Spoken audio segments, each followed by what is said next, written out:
What is your are you a feminist, and what is your definition of feminism, if it's not too deep a question? No, to no, begin it's with? not. I just feel like एक तो मैं इंसानों को औरतों और मर्दों के दायरे से देखती ही नहीं, बिकॉज आई फील लाइक जब मैंने इंडस्ट्री में काम करना शुरू किया था, बहुत लोग बोलते थे कि you know you're a girl, बहुत मुश्किल होने वाला है. In fact people spoke to my parents and they were like, how are you allowing her, you know, how will she get married, how will, you know, normal things of life happen to her. But I mean, I think I'm very grateful to my parents that they knew I was built for the extraordinary and they didn't try to confine me into तुम लड़की हो, तुम ये कर सकती हो. So my parents never looked at me like that. Within my brother and me in the family, we were both looked as siblings, equal siblings. There was never that discussion that, you know, he's the boy and I'm the girl. So I haven't grown up in that environment.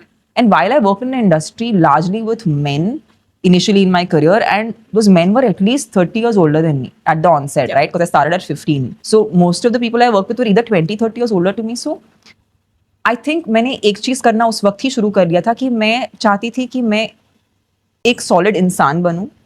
And मैं जानती हूँ कि जब वो होता है तो, और अगर आप अपना काम अच्छे से कर सकते हो, अगर आप genuinely you bring value to the table और आप जेन्युइनली कुछ कंट्रीब्यूट करना चाहते हो, आई थिंक वो कनेक्ट करता है. And then it ceases to matter whether you are a man or a woman.